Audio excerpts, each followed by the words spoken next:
आप सभी भक्तों को बुध अष्टमी व्रत की ढेर सारी शुभकामनाएं।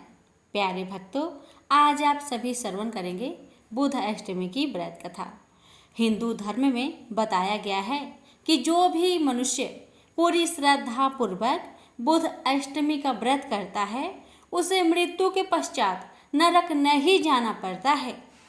लोक कथाओं के अनुसार बुध अष्टमी का उपवास करने से मनुष्य के सभी पाप नष्ट हो जाते हैं। हमारे शास्त्रों में अष्टमी तिथि को बहुत ही महत्वपूर्ण बताया गया है। जिस बुधवार के दिन अष्टमी तिथि पड़ती है उसे बुध अष्टमी कहा जाता है। बुध अष्टमी के दिन सभी लोग विधिवत बुध देव और सूर्य देव की पूजा अर्चना करते हैं। मान्यताओं के अनुसार जिन लोगों की कुंडली में बुध कमजोर होता है उनके लिए बुध अष्टमी का व्रत बहुत ही फलदायी होता है। बुध अष्टमी की व्रत विधि। बुध अष्टमी व्रत करने के लिए व्यक्ति को प्रातःकाल उठकर किसी पवित्र नदी में स्नान करने के पश्चात पूजा का संकल्प लेना चाहिए। अगर आपके घर के आसपास कोई नदी नहीं है तो अपने नहाने के पानी में थोड़ा सा गंगा जल मिलाकर स्नान करें। ऐसा करने से आपको गंगा स्नान जितना ही पुण्य प्राप्त होगा। अब एक कलश में गंगा जल भरकर अपने पूजा घर के पूजा कक्ष में स्थापित करें। बुध अष्टमी के दिन बुध देव की पूजा के साथ बुध अष्टमी की कथा भी अवश्य सुननी चाहिए। का संकल्प लेने के पश्चात बुध ग्रह की विधिवत पूजा अर्चना करनी चाहिए। बुध अष्टमी के दिन भगवान को भोग लगाने के लिए 8 प्रकार के पकवान बनाने चाहिए और इन्हें बांस के पत्तों में रखकर भगवान का भोग लगाना चाहिए। इस भोग को फल, फूल, धूप आदि के साथ बुध देव को चढ़ाना चाहिए। पूजा खत्म होने के पश्चात भगवान पर चढ़ाए गए भोग को परिवार के सभी लोगों के साथ मिलकर ग्रहण करना चाहिए। कई जगहों पर बुध अष्टमी के दिन भगवान शिव और पार्वती की भी पूजा का नियम है। बुध अष्टमी के दिन आपके घर को अच्छी तरह से साफ सुथरा करके अपने इष्ट देव की पूजा करनी चाहिए। शास्त्रों के अनुसार इस दिन भगवान गणेश की भी पूजा की जाती है। बुध अष्टमी के दिन भगवान गणेश की पूजा करना भी शुभ माना जाता है। भी मनुष्य पूरे विधि विधान से बुध अष्टमी का व्रत करता है उसके 7 जन्मों के पाप नष्ट हो जाते हैं। बुध अष्टमी का व्रत करने से धन्य धान्य, पुत्र और ऐश्वर्य की प्राप्ति होती है। बुध अष्टमी का व्रत करने से मनुष्य धरती पर सभी सुखों को भोगकर मृत्यु के पश्चात स्वर्ग को प्राप्त होता है। तो आइए प्यारे भक्तों, हम श्रवण करते हैं सभी पापों को नष्ट करने वाली बुध अष्टमी की व्रत कथा। कथा को बड़े ही श्रद्धा प्रसन्नचित मन से पूरा अवश्य सुनिएगा और दूसरे भक्तों के पास भी शेयर कीजिएगा। प्रेम से बोलिए गणेश भगवान की जय, बुध देवता की जय। कथा इस प्रकार है। बुध अष्टमी व्रत कथा। मिथिला नाम की एक नगरी में निमि नाम का एक राजा रहते थे। वह एक लड़ाई में मारे गए। उनकी पत्नी जिनका नाम उर्मिला था अपने पति के बिना राज्य से निराश्रित हो इधर उधर भटकने लगी। तब अपने 2 बच्चे को लेकर अवंती देश चली गई और वहाँ एक ब्राह्मण के घर में गेहूं पीसने का काम करती थी और गेहूं पीसते समय वह थोड़े से गेहूं चुराकर रख लेती और उसे अपने भूखे बच्चों का पालन करती थी। कुछ समय बाद उर्मिला का निधन हो गया, पर उसके बच्चे बड़े हो चुके थे। उसका पुत्र बड़ा होकर मिथिला आया और पिता के राज्य को वापस प्राप्त कर शासन करने लगा। उसकी बहन श्यामला भी विवाह योग्य हो गई थी। वह अत्यंत रूपवती थी। वह उसका विवाह अवंती देश के राजा धर्मराज से हो गया। एक दिन धर्मराज ने अपने पत्नी से श्यामला से कहा, हे प्रिय, तुम सभी काम करना, परंतु ये 7 स्थानों में जितने ताले बंद है इनमें तुम कभी मत जाना। श्यामला ने बहुत अच्छा कहकर पति की बात मान ली। उसके मन में उत्सुकता बनी रहे। एक दिन जब धर्मराज अपने किसी कार्य में व्यस्त थे, तब श्यामला ने एक मकान का ताला खोलकर वहां देखा कि उसकी माता उर्मिला को अति भयंकर यमदूत बांधकर तपते तेल के कराह में बार बार डाल रहे हैं। लज्जित होकर श्यामला ने वह कमरा बंद कर दिया। फिर दूसरा कमरा खोला तो देखा कि वहां भी उसकी माता को यमदूत शीला के ऊपर रखकर पीस रहे हैं और माता चिल्ला रही है। इसी प्रकार तीसरा कमरा खोलकर देखा कि यमदूत उसके माता के मस्तक में किले ठोक रहे हैं। इसी तरह चौथे में अति भयंकर श्रवण उसका भक्षण कर रहे हैं। पांचवें में लोहे के संदस उसे पीड़ित कर रहे हैं। छठे में कोल्हू के बीज ईख के समान पेरी जा रही है और सातवें को खोलकर देखा तो वहां भी उसकी माता को हजारों कृमि भक्षण कर रहे हैं और वह रुधिर आदि से लथपथ हो रही है। यह देखकर श्यामला ने विचार किया कि मेरी माता ने ऐसा कौन सा पाप किया जिससे वह इस दुर्गति को प्राप्त हुई। वह सोचकर उसने सारा वृत्तांत अपने पति धर्मराज को बताया। धर्मराज बोले, प्रिय, मैंने इसलिए कहा था कि ये 7 ताले कभी न खोलना, नहीं तो तुम्हें वहाँ पश्चाताप होगा। तुम्हारी माता ने संतान के स्नेह से ब्राह्मण के खेत से गेहूं चुराए थे। क्या तुम इस बात को नहीं जानती जो तुम इस बात को मुझसे पूछ रही हो? यह सब उसी कर्म का फल है। ब्राह्मण का धन स्नेह से भी भक्षण करे तो वो 7 कुल अधोगति को प्राप्त होते हैं, और चुराकर खाए तो जब तक सूर्य और चंद्रमा और तारे हैं तब तक नरक से उद्धार नहीं होता। जो गेहूं इसने चुराए थे वे ही कृमि बनकर इसका भक्षण कर रहे हैं। श्यामला ने कहा, महाराज, मेरी माता ने जो कुछ भी पहले किया वह सब मैं जानती हूँ। फिर भी अब आप कोई ऐसा उपाय बतलाए जिससे मेरी माता का नरक से उद्धार हो जाए। इस पर धर्मराज ने कुछ समय विचार किया और कहने लगे, प्रिय, आज से 7 जन्म पूर्व ब्राह्मणी थी। उस समय तुमने अपनी सखियों के साथ जो बुध अष्टमी का व्रत किया था, यदि उसका फल तुम संकल्प पूर्वक अपनी माता को दे दो तो इस संकट से उसकी मुक्ति हो जाएगी। यह सुनते ही श्यामला स्नान कर अपने व्रत का पुण्य फल संकल्प पूर्वक माता के लिए दान कर दिया।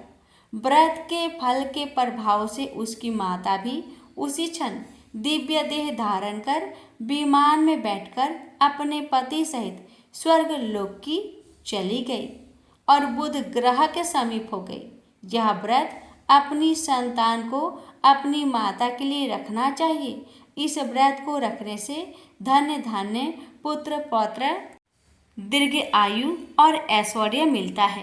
प्रेम से बोलिए, बुद्ध देवता की जय, गणेश जी महाराज की जय। एक ब्राह्मण की बुध नाम का बेटा व बुधनी नाम की बेटी थी। ब्राह्मणी सभी लोग के आटा पीसती और उसमें से थोड़ा सा बचाकर रखती थी। बेटी मना करती फिर भी माता नहीं मानती थी। एक बार की बात है कि ब्राह्मणी पीहर गई। पीछे से बुधनी सबका आटा पीसती पर किसी का आटा नहीं रखती।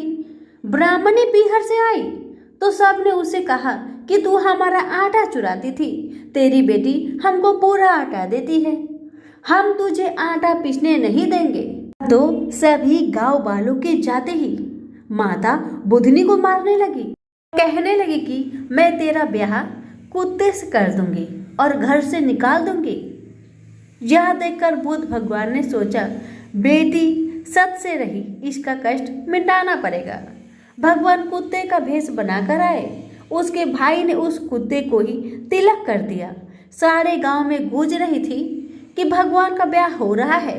बुधनी की माँ जिससे काम कराए वो ही कहे, हमको तो फुर्सत नहीं है, भगवान के ब्याह का काम है, अब तो वो परेशान होकर बुधनी को और मारने लगी और बोली कि तू निर्भागी है जो तेरे ब्याह का कोई काम नहीं झेलता।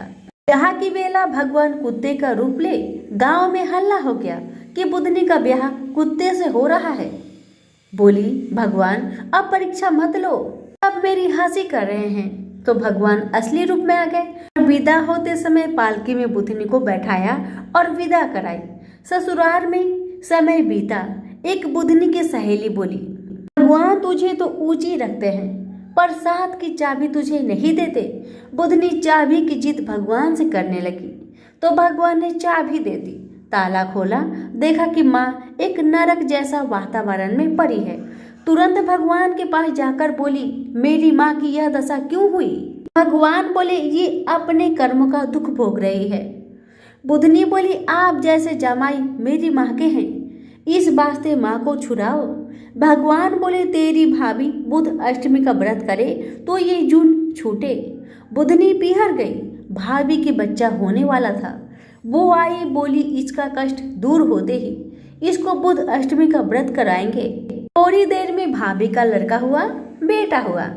बाद में बुधनी बोली चांद के पखवाड़े में बुधवार को आने वाली अष्टमी का 8 व्रत करके 9वें में उद्यापन करना।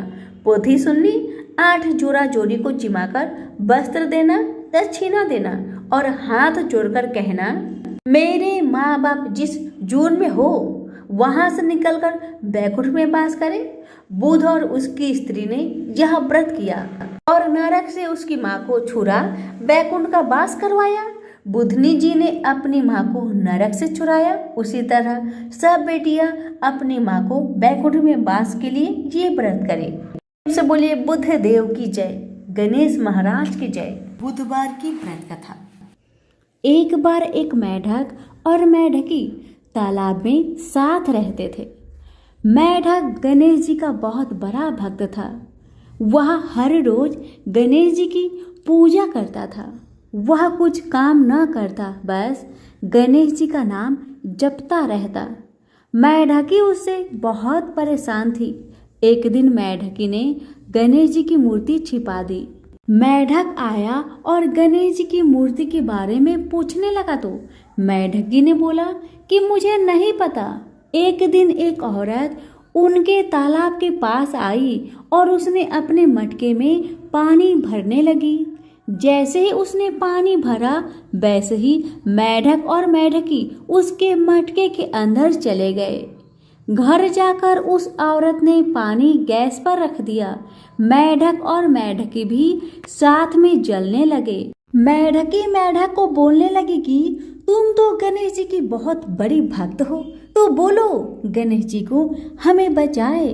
मेढक ने यह सुनकर गणेश जी का नाम जपना शुरू कर दिया। थोड़ी देर बाद एक सांड आया और अपने दोनों सींग मटके पर जा मारा और मटका जमीन पर गिरकर टूट गया और दोनों बच गए। मेढक ने घर जाकर गणेश जी की मूर्ति मेढक को लौटा दी और उसने भी गणेश जी का पूजन करना शुरू कर दिया। तो प्रेम से बोलिए गणेश महाराज की जय हो। एक समय की बात है कि साहूकार अपने पत्नी को लाने के लिए अपने ससुराल गया। कुछ दिन रहने के बाद उसने अपनी पत्नी के साथ अपने घर आने की सोची। दुर्भाग्य से उस दिन बुधवार का दिन था। लड़की के परिवार वालों ने कहा कि आज बुधवार का दिन है, जो कि किसी कार्य हेतु शुभ नहीं माना जाता है, इसलिए आज तुम मत जाओ। किंतु साहूकार ने किसी की एक ना मानी और पत्नी समेत अपने ससुराल से घर को प्रस्थान किया। रास्ते में साहूकार की पत्नी को प्यास लगी। उसने साहूकारनी से कहा तुम बैलगाड़ी में ही बैठो, मैं पानी लेकर आता हूँ। जब वो पानी लेकर आया तो उसने देखा कि उसका शक्ल का एक आदमी उसके पत्नी के साथ बैठा है। तब उसने जाकर उस पुरुष से पूछा तुम कौन हो? तब उसने कहा मैं साहूकार हूँ। और फिर दोनों के बीच में झगड़ा शुरू हो गया और वहां लोग और कुछ सिपाही आ गए। जिन्होंने उस स्त्री से पूछा तुम्हारा पति कौन है, तब वो इसका उत्तर न दे सकी और साहूकार अपने मन में कहने लगा कि ये प्रभु कैसा लीला है आपका। तब आकाशवाणी हुई, अरे मूर्ख, आज बुधवार का दिन था, तभी तूने आज ही गमन किया। ये सब भगवान बुद्ध देव के प्रकोप से हो रहा है, वो तुझसे रूठ गए हैं। तब साहूकार ने भगवान बुद्ध देव से क्षमा याचना की और तब वो आकाशवाणी खत्म हो गई और इंसान के रूप में आए बुद्ध देव भी अदृश्य हो गए। और फिर साहूकार अपनी पत्नी संग घर गया और भगवान बुद्ध देव की पूजा की। जो भी इस व्रत कथा को सुनता है उसको बुधवार की यात्रा करने का पाप नहीं लगता है। प्रेम से बोलिए बुद्ध देव की जय हो। पौराणिक कथाओं के अनुसार एक गांव में एक विधवा अपनी बहू के साथ रहती थी। उसकी बहू मंद बुद्धि वाली थी, जो अपनी भूख बर्दाश्त नहीं कर पाती थी और हमेशा खाने के लिए उतारू रहती थी। वह सबसे पहले उठकर खाना खाती थी, फिर घर के बाकी काम किया करती थी।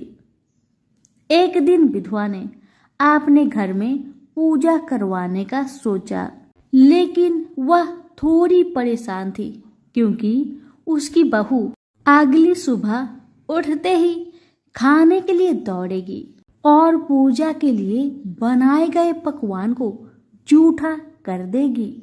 अपनी बहू को पूजा के लिए बनाए गए पकवान से दूर रखने के लिए विधवा ने एक तरीका निकाला। पूजा वाले दिन उसने एक मटका लिया और उसके नीचे एक छेद कर दिया और अपनी बहू से बोली कि आज तो पूजा है, इसलिए खाना खाने से पहले पानी भर के ले आओ। बहू भी चालाक निकली। उसने देख लिया था कि विधवा ने मटके के नीचे छेद कर दिया है, इसलिए वह अपनी साड़ी में आटा बांधकर पनघट पर चली गई। वहां उसने आटा निकाला और कुएं के पानी के मदद से बाटियां बनाने लग गई। कुएं के पास ही एक शमशान था जहां चीता जलाई जा रही थी। बहू ने उसकी आंच में अपनी बाटियां सेक ली। उसकी बाटियां सूखी थी तो वह पास में ही गणेश भगवान का एक मंदिर था। बहू वहां पर चली गई जहां गणेश जी को किसी ने चोला चढ़ाया हुआ था। उसने देखा कि गणेश जी की तोंद पर घी लगा हुआ है। उसने उस घी को अपनी बाटी पर लगा लिया और उसका भोग गणेश जी को लगाकर वह बाटी खा ली और बहू घर वापस चली आई। बहू की इस हरकत पर गणेश जी को बहुत गुस्सा आया और उन्होंने गुस्से में अपने नाक पर उंगली चढ़ा लिया। जब गांव वाले ने देखा कि गणेश जी ने अपने नाक के ऊपर उंगली चढ़ा लिया है तो उन्हें मनाने के लिए बहुत जद्दोजहद किया गया, लेकिन गणेश जी ने अपनी उंगली वापस नहीं उतारी।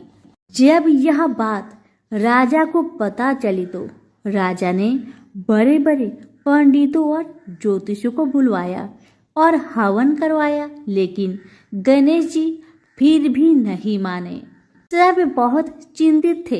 राजा ने पूरे गांव में यह ऐलान करवा दिया कि जो भी इंसान गणेश जी की नाक पर से उंगली हटाने में सफल होगा उसे इनाम के तौर पर 5 गांव दिया जाएगा। गांव के सभी लोग गणेश जी को मनाने आए, लेकिन गणेश जी किसी से भी न माने और अपनी उंगली नाक पर चढ़ाए रखे। अंत में विधवा की बहू बोली कि अगर सब उसे आज्ञा दे तो वह गणेश जी की उंगली हटा सकती है। उसकी बात सुनकर उसकी विधवा सासू माँ हंसने लगी और बोली कि जब बड़े बड़े विद्वान कुछ नहीं कर पाए तो वह कैसे गणेश जी को मना पाएगी। तब किसी ने बोला कि जब सब लोगों को मौका मिला तो उसे भी एक मौका मिलना चाहिए। फिर सभी लोग बहू को एक मौका देने के लिए मान गए। लेकिन बहू ने एक शर्त रखी। उसने कहा कि उसके घर से लेकर मंदिर तक पर्दा बांध दी जाए। सब लोगों ने सोचा कि इतना तो हो ही चुका है, तो पर्दा बांधने में क्या जाता है। बहू के कहे अनुसार उसके घर से लेकर मंदिर तक पर्दा लगाया गया। बहू ने अपना दिमाग लगाया और वह अपने साड़ी की आंचल में मोगली छिपाकर मंदिर चली गई। अब बहू ने मंदिर में जाकर गणेश जी से बोला कि मैंने आपके तोंद से जरा सा घी क्या ले लिया, आपने अपने नाक पर उंगली चढ़ा ली। अब आप नाक पर से उंगली हटाइए या दो एक मोगरी की, अभी आपके टुकड़े टुकड़े हो जाएंगे। बहू की यह चेतावनी सुनकर गणेश जी थोड़ा डर गए और उन्होंने सोचा कि यह तो पूरी पागल है, कहीं सच में यह मुझे मोगरी न मार दे। अब तो गणेश जी ने बिना सोचे समझे अपनी नाक पर से उंगली हटा ली, जिसे देखकर गांव वाले बहुत खुश हो गए और बहू का जय जयकार करने लगे। राजा के ऐलान के मुताबिक बहू को 5 गांव इनाम में दिए गए। यह कथा सुनकर लोग गणेश भगवान से यह मांगते हैं कि वह भी उस बहू की तरह सबकी बात मान जाए और उनकी सभी मनोकामनाएं पूरी करे। तो प्रेम से बोलिए गणेश महाराज की जय हो। पुराणों में बताया गया है कि एक बार भगवान गणेश गंगा नदी के किनारे तपस्या कर रहे थे। इसी कालावधि में धर्मात्मज की कन्या तुलसी विवाह की इच्छा लेकर तीर्थ यात्रा पर निकली। देवी तुलसी सभी तीर्थ स्थल का भ्रमण करते हुए गंगा के तट पर पहुंची। गंगा तट पर देवी तुलसी ने देखा कि युवा गणेश जी तपस्या में लीन थे। शास्त्रों के अनुसार तपस्या में विलीन गणेश जी रत्न जटित सिंहासन पर विराजमान थे। उनके समस्त अंगों पर चंदन लगा हुआ था। उनके गले में परिजात पुष्प के साथ स्वर्ण मणि रत्नों के अनेक हार पड़े थे। उनकी कमर में अत्यंत कोमल रेशम का पीतांबर लिपटा हुआ था। तुलसी श्री गणेश के इस सुंदर स्वरूप पर मोहित हो गई। उसके मन में गणेश से विवाह करने की इच्छा जागृत हुई। तुलसी ने विवाह की इच्छा से उनका ध्यान भंग किया। तब भगवान श्री गणेश ने तुलसी द्वारा तब भंग करने को अशुभ बताया और तुलसी की मनसा जानकर स्वयं को ब्रह्मचारी बताकर उसके विवाह प्रस्ताव को नकार दिए। विवाह प्रस्ताव ठुकराने पर तुलसी ने नाराज होकर गणेश जी को श्राप दिया कि उनके एक नहीं बल्कि 2 विवाह होंगी। इस पर श्री गणेश ने भी तुलसी को श्राप दे दिया कि तुम्हारा विवाह एक असुर से होगा। एक राक्षस की पत्नी होने का श्राप सुनकर तुलसी ने गणेश जी से माफी मांगी। तब गणेश जी ने तुलसी से कहा कि तुम्हारा विवाह शंखचूड़ राक्षस से होगा, किंतु फिर तुम भगवान विष्णु और श्री कृष्ण को प्रिय होने के साथ ही कलयुग में जगत के लिए जीवन और मोक्ष देने वाली होगी। पर मेरी पूजा में तुलसी चढ़ाना शुभ नहीं माना जाएगा। तब से ही भगवान श्री गणेश जी को पूजा में तुलसी चढ़ाना वर्जित माना गया है। प्रेम से बोलिए गणेश जी की जय, तुलसी जी की जय। एक गांव में एक माँ बेटी रहती थी। एक दिन वह अपनी माँ से कहने लगी कि गांव के सब लोग गणेश मेला देखने जा रहे हैं, मैं भी मेला देखने जाऊंगी। माँ ने कहा कि वहां बहुत भीड़ होगी, कहीं तुम गिर जाओगी, तुम्हें चोट लगेगी। लड़की ने माँ की बात नहीं सुनी और गणेश मेला देखने चल पड़ी। माँ ने जाने से पहले बेटी को 2 लड्डू दिए, एक घटी में पानी दिया। माँ ने कहा कि एक लड्डू तो गणेश जी को खिला देना और थोड़ा सा पानी गणेश जी को पिला देना। दूसरा लड्डू तुम खा लेना और बचा हुआ पानी तुम पी लेना। लड़की मेले में चली गई। मेला खत्म होने पर सभी गांव वाले वापस आ गए, लेकिन लड़की वापस नहीं आई। लड़की मेले में गणेश जी के पास बैठ गई और कहने लगी कि एक लड्डू और पानी गणेश जी तुम्हारे लिए और एक लड्डू और बचा पानी मेरे लिए है। इस तरह कहते कहते सारी रात बीत गई। यह देखकर गणेश जी सोच में पड़ गए कि अगर मैंने यह लड्डू और पानी नहीं पिया तो यह बच्ची अपने घर को नहीं जाएगी। यह सोचकर गणेश जी एक लड़के के वेश में आए और उससे एक लड्डू खा लिया और साथ ही थोड़ा पानी भी पी लिया। फिर वह कहने लगे कि मांगो, तुम क्या मांगती हो। लड़की मन में सोचने लगी कि क्या मांगू, अन्न मांगू या धन मांगू या अपने लिए अच्छा वर मांगू या खेत मांगू या महल मांगू। वह मन में सोच ही रही थी। गणेश जी ने उसके मन की बात को जानकर उनसे कहने लगे, लड़की, तुमने जो अभी मन में सोचा वो सब कुछ तुम्हें मिलेगा। तुम अपने घर को जाओ।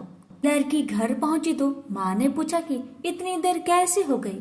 बेटी ने कहा कि आपने जैसा कहा था मैंने वैसा ही किया और देखते ही देखते जो भी लड़की ने सोचा था वह सब कुछ हो गया। प्रेम से बोलिए गणेश भगवान की जय।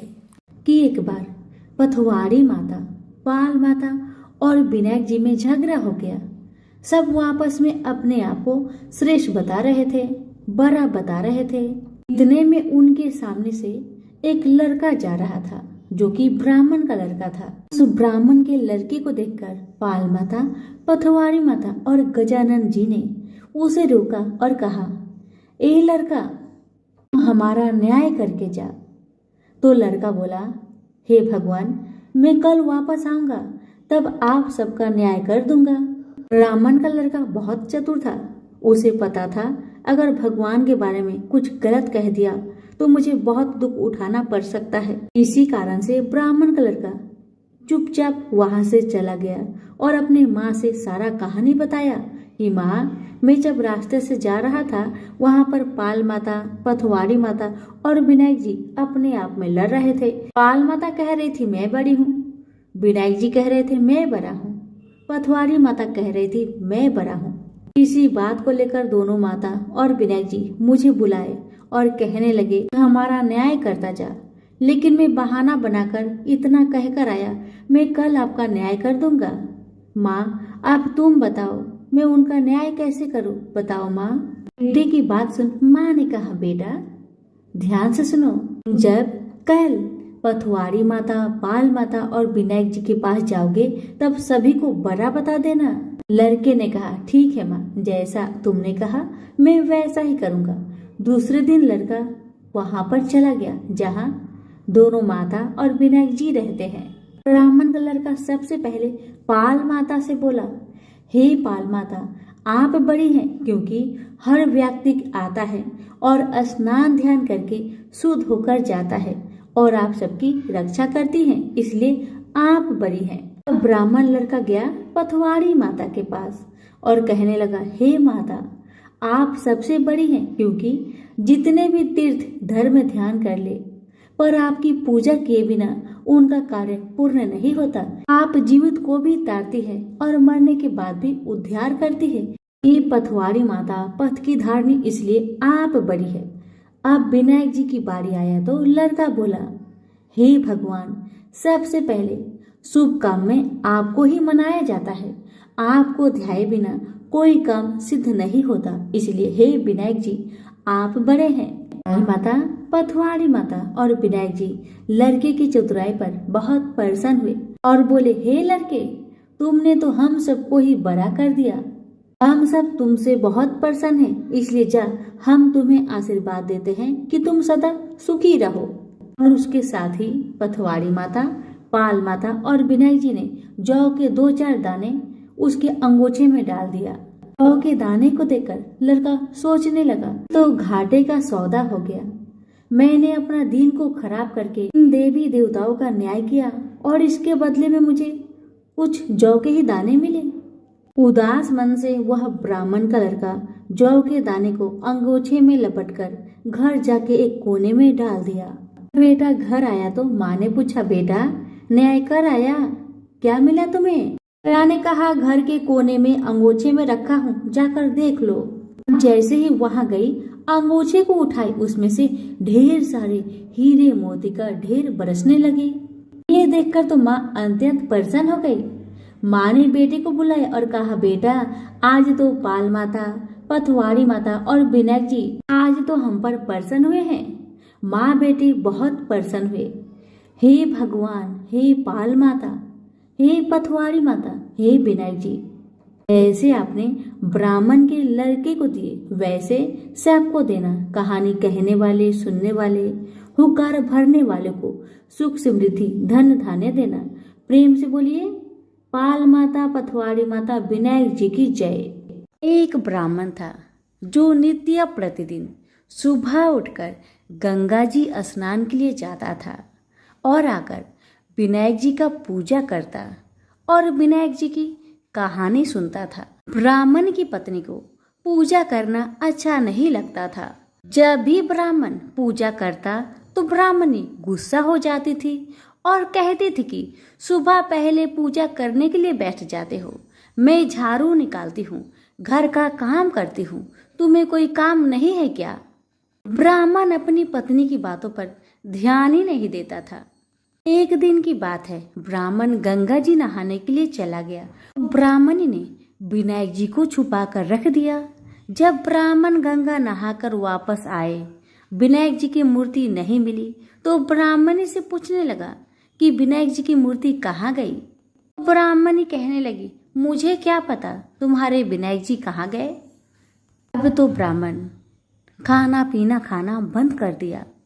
ब्राह्मणी ने कहा, खाना खा लो, लेकिन ब्राह्मण ने कहा, जब तक मैं विनायक जी का पूजा नहीं कर लेता तब तक मैं अन्न जल ग्रहण नहीं करूंगा।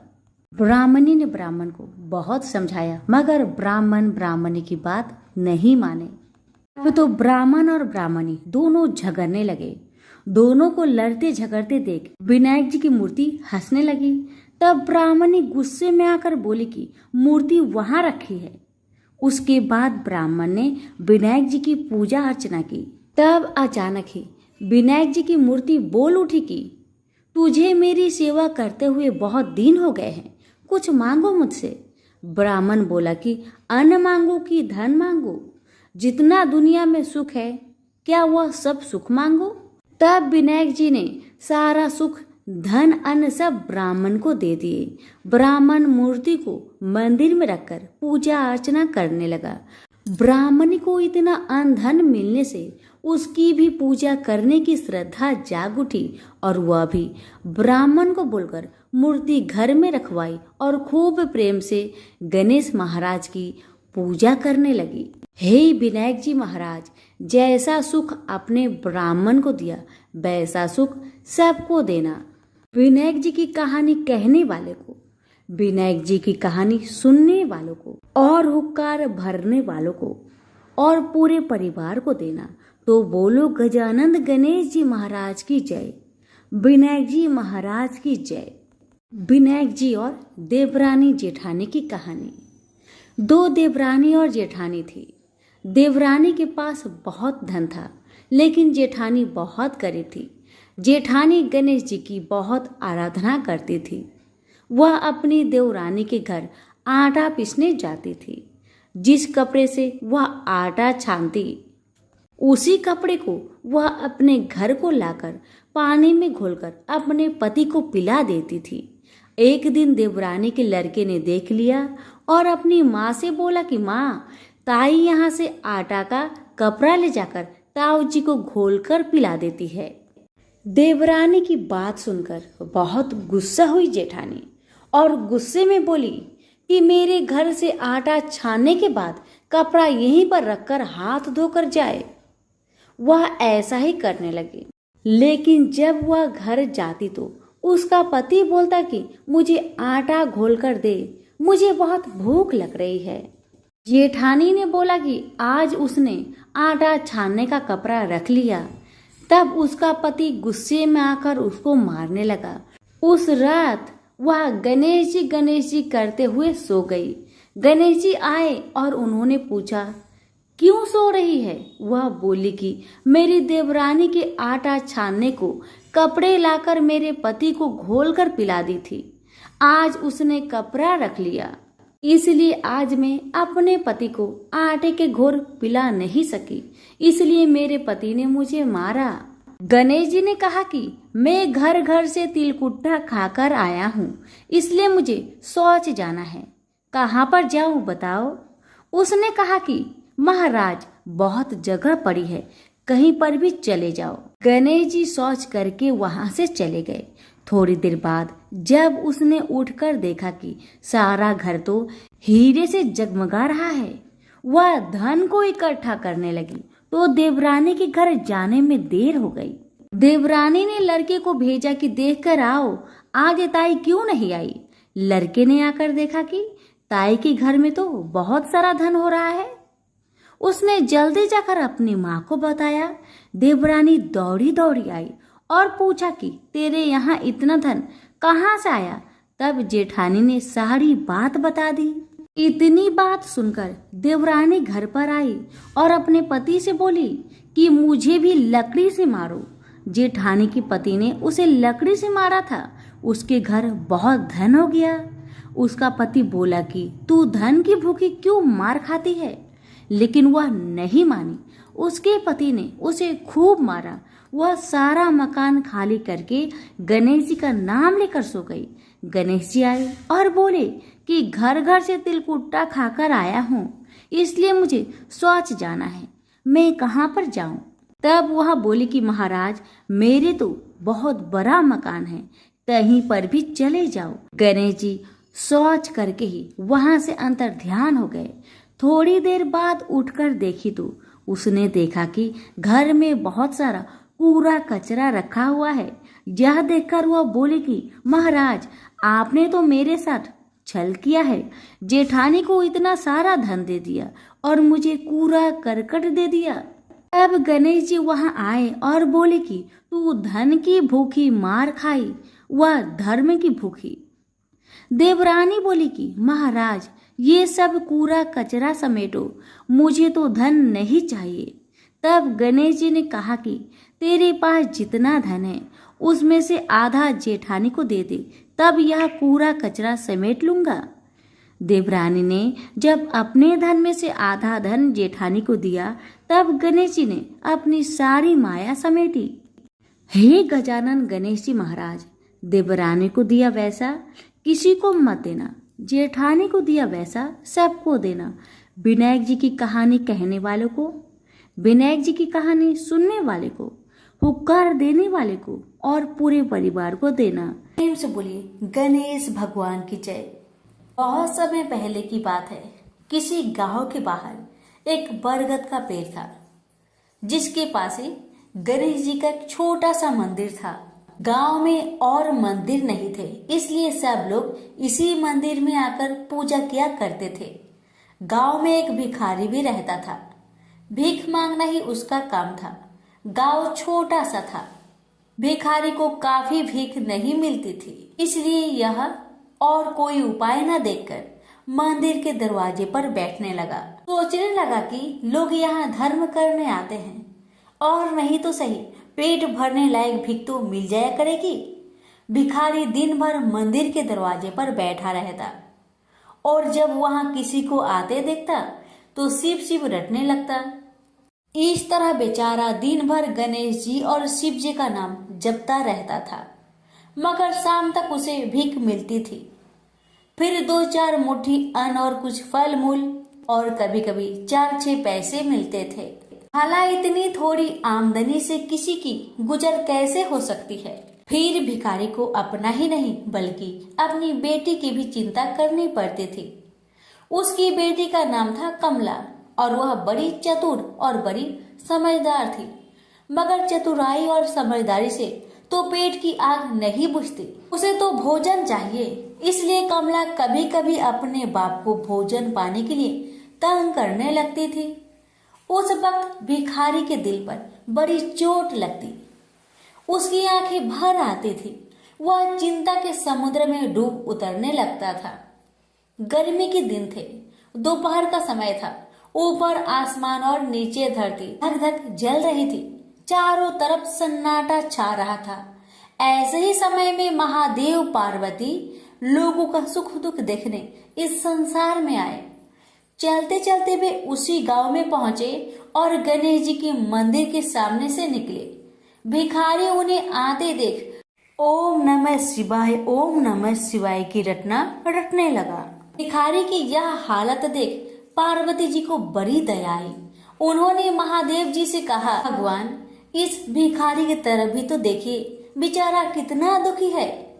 देखिए तो कितने प्रेम से आपका नाम जप रहा है, और आप भगवान कितने कठोर है। आपको क्या इस भिखारी पर दया नहीं आई? मैंने सुना था कि लोग बड़े पापी हो गए हैं, वो देवताओं का पूजा नहीं करते, मगर नहीं, आज मुझे मालूम हुआ कि इसमें उनका कोई अपराध नहीं, सब तो देवताओं का अपराध ही है।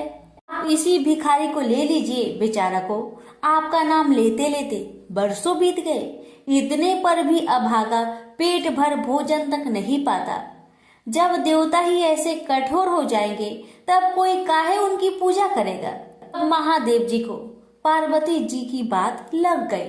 भगवान बोले, देवी आप असल बात क्या है नहीं जानती, और आप जान भी नहीं सकती, क्योंकि आपका हृदय ही इतना कोमल है कि मैं कहता हूँ देवी आप जिद ना करें, जो हो रहा है उसे होने दीजिए। देवी ने एक ना सुना तो भगवान ने कहा, ठीक है तो मैं आज इस भिखारी के लिए कुछ बंदोबस्त करा देता हूँ, जिससे इस भिखारी का दुख दूर हो जाएगा। इतना कहकर महादेव जी पार्वती जी के साथ मंदिर में पहुँचे। माता पिता को आते देख गणेश जी उठकर खड़े हो गए। उन्होंने बड़े प्रेम से माता पिता को प्रणाम किया। महादेव जी ने गणेश जी को आशीर्वाद दिया और कहा, देखो बेटा, यह भिखारी बरसों से तुम्हारे द्वार पर बैठा है, मेरा नाम जपा करता है, मगर तुमने अब तक इस पर दया क्यों नहीं किया? अब ऐसा कुछ उपाय करो जिससे इस बेचारे का दुख दूर हो जाए। गणेश जी ने हाथ जोड़कर उत्तर दिया, अच्छी बात है पिताजी, 7 दिन के भीतर उसका दुख दूर हो जाएगा, उसे कहीं ना कहीं से 2 लाख रुपए मिल जाएंगे। गणेश जी का उत्तर सुनकर महादेव पार्वती आगे को चल गए। इसी समय एक बनिया मंदिर में पूजा करने आया था। वह आड़ में छिपा छिपा महादेव जी और गणेश जी की बातें सुन रहा था। उसने सोचा, ये तो बहुत अच्छा मौका है, यदि थोड़ी चतुराई से काम लूं तो सहज ही 2 लाख का मालिक मैं हो सकता हूँ। बस वह बड़ी खुशी से भिखारी के सामने पहुंचा और उसे प्रणाम कर एक तरफ बैठ गया। भिखारी को आज तक किसी ने प्रणाम नहीं किया था, न कोई उसके पास आकर बैठा ही था। बनिए की इस काम से भिखारी ने समझा कि यह बेशक कोई भला मानुष है।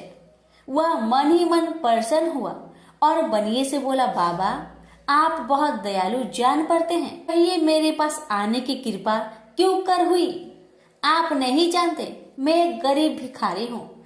बनिए को तो अपना मतलब गांठना था। मीठेपन से बोला, आप भिखारी है? कौन कहता है कि आप भिखारी है?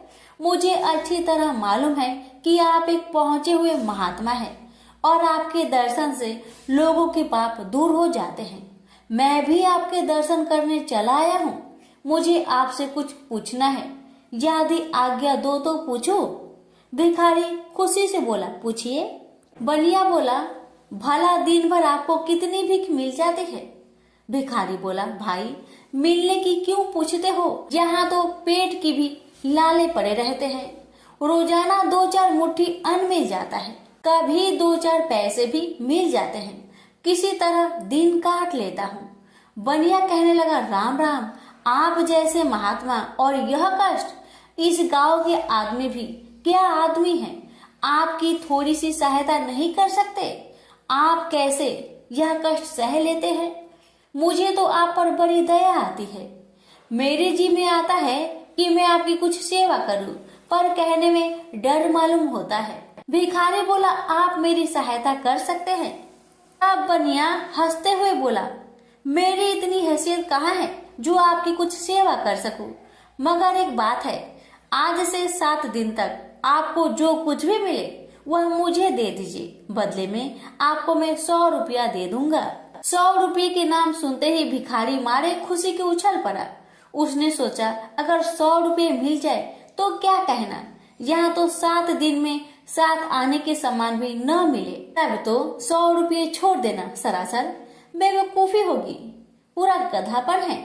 मगर इसी समय उसे लड़की की ख्याल आ गई। उसने सोचा, अगर मैं 100 रुपया लेकर घर पहुंचा और मेरी बिटिया रानी गुस्सा करने लगी तो पहले मैं उसकी सलाह ले लेता हूँ। बस यही विचार में आते ही उसने बनिए को जवाब दिया, आपने मुझ पर बड़ी कृपा की, मगर मैं अभी कुछ नहीं कह सकता, सोच विचार करके कल कहूँगा।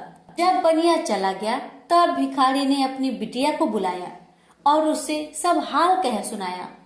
चतुर बिटिया कमला ने फौरन समझ गई कि इसमें जरूर कोई बनिए की शैतानी है। उसने पिता से कहा, बनिया बिना फायदे के क्यों 100 रुपये देने चला। खैर कोई बात नहीं पिताजी, मैं कल उस बनिए से बातें तय कर लूंगी, मगर आप बीच में कुछ ना बोलना। उधर बनिए का बुरा हाल था, रात भर उसके पेट में चूहे उछलते रहे। बड़ी मुश्किल से सवेरा हुआ, बनिए की जान में जान आई। वह हाथ मुंह धोते ही भिखारी के पास आ पहुंचा और छुटते ही बोला, क्या विचार किया आपने। कमला भी बनिए से निपटने को तैयार बैठी थी। बनिए की बात सुनते ही उसने जवाब दिया, सेठ जी, हम लोगों ने विचार किया, भला 100 रुपये में क्या होता है, इतना सस्ता सौदा होना मुश्किल है, माफ कीजिए। कमला का उत्तर सुनते ही बनिए पर मानो बिजली गिर पड़ी। पर लाख रुपए के लालच छोड़ना भी कठिन था।